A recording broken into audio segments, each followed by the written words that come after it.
Explore a seed with all of the new Trails and Tails update features within 1500 blocks of spawn. Keep watching to learn more about this seed and other structures around the world. Also, please make sure to leave a like and subscribe to my channel, as your support really means a lot. Trail ruins are a new structure in the 1.20 update that can be found underground, completely buried in stone and gravel. This trail ruins has been dug out already so that you are better able to see the entire structure, but normally you would have to dig and mine a lot of blocks to get around the structure.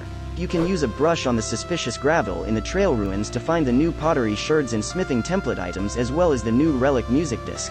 The trail ruins structure itself is made mostly of terracotta and mud bricks, but the main reason you would want to visit a trail ruins is to brush the suspicious gravel blocks, which contain lots of items that can only be found in this structure. You will also have to be very careful not to break any of the suspicious gravel blocks, since if a suspicious gravel block is destroyed, the item inside of it will also be destroyed as well. There are many different items you can find by brushing suspicious gravel, but the most valuable items would be the pottery sherds, smithing templates, and the relic music disc, since all of those items are unique to the trail ruins structure, meaning the exact variant of those items can only be found here. Gather resources from spawn to explore around the rest of the world. This seed spawns you in a forest biome on a hill with a steep cliff drop, as well as a nice view of the ocean. You can find all of the new 1.20 features by only traveling 1500 blocks from spawn. Explore the cherry grove biome full of pretty pink petals and collect some of the logs to craft the new cherry wood variant. The cherry grove is a new biome in the 1.20 update with a new tree type, as well as a new wood set you can collect and craft blocks with. This cherry grove biome has a lot of area to explore around it and isn't too far from spawn, meaning you can travel to this cherry grove biome right away. There are also new pink petal flowers in the cherry grove biome, which could be found everywhere on the ground and even falling off the leaves of the trees as particles. You will also find a lot of pigs, sheep, rabbits, and bees around the cherry grove biome, since those are the mobs that can be naturally found here.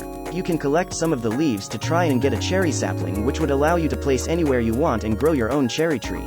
The cherry wood is also a complete wood set with all of the wood block variants, which is another reason why you would want to visit a cherry grove biome. There is a lot to explore in a cherry grove biome, and this place would be a very relaxing place to live, where you can watch all of the pink petals fall from the leaves of the trees.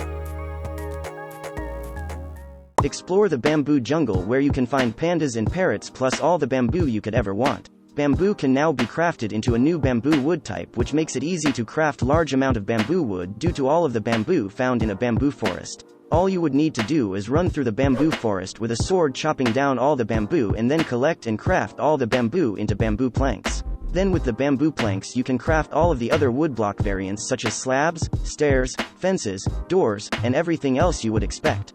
Bamboo wood does not have a tree type like the other wood types, which means the only way to get bamboo wood is by crafting the bamboo into bamboo planks. This makes bamboo wood a bit unique, since it is obtained slightly differently than other woods, but this method of crafting bamboo planks makes it much easier to craft large amounts of bamboo planks, since there is a large amount of bamboo in a bamboo jungle biome. Bamboo also grows very quickly, which only further helps you to craft much more bamboo wood in a shorter amount of time, due to the other wood types taking a much longer time to grow compared to bamboo. Watch out for the drowned with tridents while exploring around this warm ocean ruin structure. Suspicious sand can now be found inside of warm ocean ruins, which is how you will be able to find the new sniffer eggs. Use a brush on the suspicious sand blocks and you might be able to find a sniffer egg. Once you are able to find a sniffer egg, you can place it on any block above the water and wait for it to hatch into a snifflet. Once the snifflet grows into a sniffer, it will be able to find the new torch flower seeds and pitcher pods, which can be grown into 2 new flower types. Sniffers don't naturally spawn anywhere in the world, which means that the warm ocean ruins is the only place where you can find sniffer eggs to get the new sniffer mob, as well as the items that can be found by the sniffers. Explore the village and collect lots of useful items from chests to trade with the villagers. This village is located in a desert biome, which now includes a camel roaming around the desert village. Camels can be ridden with a saddle, allowing you to control the camel and walk around with it. Camels have a special dash ability, which allows you to jump over large gaps of blocks, such as a ravine or cave entrance, without falling into it. Camels also don't naturally spawn anywhere in the desert, besides only once per each desert village. Camels can also be bred together using cactus, which is very easy to find in a desert biome. camels are also 3 blocks tall, which means any husks or spiders cannot reach you when you are sitting on a camel.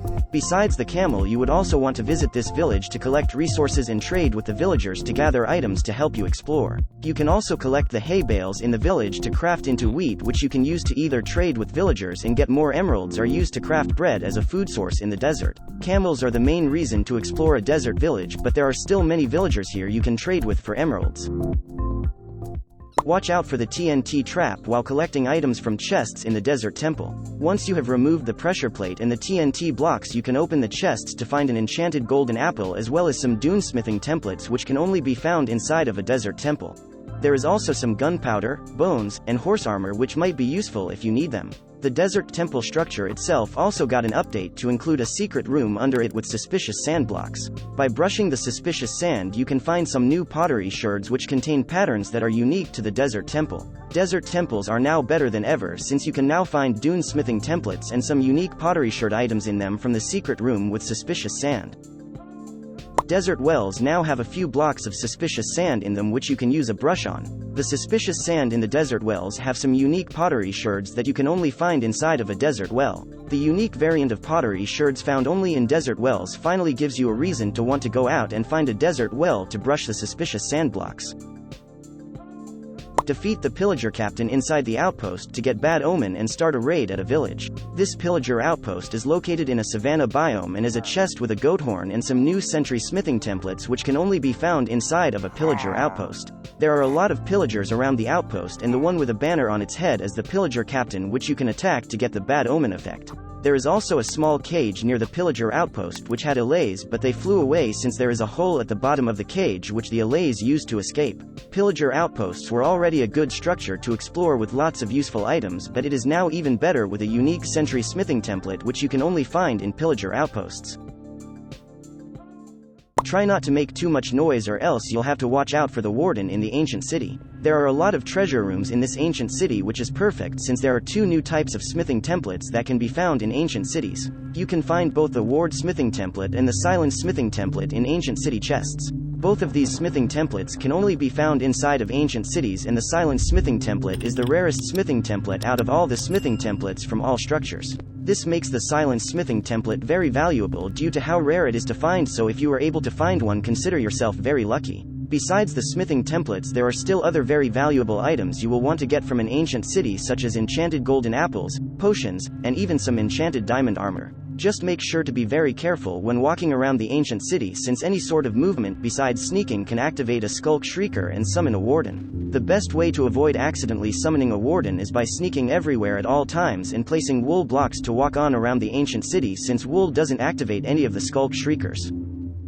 Explore the lovely Lush Cave biome full of glowberries, axolotls, and moss blocks everywhere. This is a big lush cave and even has a giant mineshaft going through it with lots of minecart chests to collect items from. Most of the mineshaft is floating over a long drop, which makes it a bit more dangerous to explore since a cave spider can easily knock you off the mineshaft platform. There is also some lava close to the wooden planks in the mineshaft which could start a fire if it were to get too close. This lush cave is also mostly located at deep slate level, which would mean you have a higher chance of finding better ores around the cave since you are lower in the world. Even though there are a lot of glowberries and lava lighting up the cave, you will still want to bring some torches so that you are able to light up the mineshaft and prevent hostile mobs from spawning there. You can use the glowberries as both a light source as well as a food source, which would make collecting a lot of glowberries a good idea. There are also lots of logs from the mineshaft which you can use to craft some sticks and use them to make more torches or tools, since mineshafts are the only way to get wood while you are exploring underground.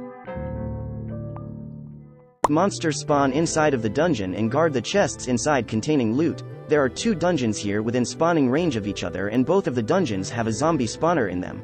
This would make this double dungeon location the perfect spot to create the ultimate zombie XP farm, since you are able to activate both spawners by standing in one spot. The chests in these dungeons also contain some useful items like bones, seeds, gunpowder, name tags, and a music disc. You can use some of these items to help you defeat all the zombies in both of the dungeons, or use the items to help you explore the rest of the area around the dungeons to protect the mob spawners. It shouldn't be too hard to protect the mob spawners, since all you would need to do is place enough torches around both of the dungeons to prevent any more mobs from spawning too close. Once you are able to light up most of the area around both of the dungeons, then you can begin work on making the ultimate double zombie spawner XP farm to start collecting lots of XP for enchanting tools as well as many other zombie loot drops such as rotten flesh and other rare drops from zombies. Rebuild the ruined portal to enter the Nether and explore a dimension full of fire. This is a giant ruined portal and it is located in a desert biome that is also near a river and a badlands biome. Since the ruined portal is so big, there is enough obsidian there for you to mine and create your own nether portal wherever you want to. There is also a chest in the ruined portal which has some extra obsidian blocks as well as a fire charge which you can use to light the nether portal once you are ready to go through. Also make sure to collect the 2 blocks of gold above the ruined portal since you can use them to distract any piglins by either wearing some golden armor or throwing golden ingots at the piglins to protect yourself once you finally go through the portal and enter the nether dimension. Enter the nether dimension and build protection around the portal to return back home. Once you rebuild the ruined portal, you will spawn inside of a crimson forest biome which is full of piglins and hoglins roaming around everywhere. You can easily avoid the piglins by simply wearing at least 1 piece of golden armor, but you will have to attack the hoglins since they will keep trying to attack you. The hoglins will provide you with a food source of pork chops, which is the best food source that you can get from the nether. You should also build up some protection around the nether portal so that no mobs follow you back to the overworld, and also so that you can mark the spot where your portal is and won't lose it while exploring around the nether. Just make sure to use blocks that are fireproof since you don't want your protection to burn down. Watch out for the blazes and wither skeletons that walk the halls of the fiery Nether Fortress. This Nether Fortress is located in a basalt deltas biome, which means that there is a lot of lava and magma cubes you will also have to try and avoid while exploring around the Nether Fortress. The Nether Fortress also goes across different types of terrain, with some of the fortress being open above a giant lava ocean and other parts of the fortress being hidden away inside all of the basalt and blackstone blocks. The part of the fortress that is surrounded by nether rack and other blocks would be better since it will be harder for blazes to attack you, but it will also make it easier to get cornered by wither skeletons since there is no way to escape. You can also try and convert the blaze spawners into a blaze farm since there are 2 blaze spawners close together, which gives you the perfect chance to make the ultimate blaze spawner farm to get all the blaze rods you will ever need. You should make sure to bring lots of blocks to cover up any parts of the nether fortress you have already explored, and also bring some fire resistance potions since they will fully protect you from any fire or lava damage for the duration of the potion. Activate the end portal frames to enter the end dimension and battle the legendary Ender Dragon. There are no end portal frames active, which means you will need to collect 12 Eyes of Ender to activate all 12 of the end portal frames to open the portal. You can try exploring around the stronghold since there is a chance to find chests with ender pearls in them, which would help you gather enough ender pearls to craft all of the Eyes of Ender that are needed for the portal. Also make sure to watch out for the silverfish spawners since they will keep spawning and then hide inside of the stone bricks around the end portal room and might start to attack if you were to break any of the infested stone bricks. You should just break the spawner as soon as you enter the end portal room so that it doesn't cause any problems later while you explore the stronghold. Collect enchanted books from the stronghold library room to enchant your tools and armor. The chests in the library room have some useful enchanted books for your tools and armor such as fire protection, blast protection, knockback, and impaling. There are also some of the new eye smithing templates in the chests which can only be found inside of strongholds. You can also explore the rest of the stronghold, which will have other rooms that have more chests with some more useful items in them. Plus, there are lots of bookshelves in the library room which you can use to either power an enchanting table or collect the books to enchant them yourself to get the exact enchantment that you want for all of your tools and armor.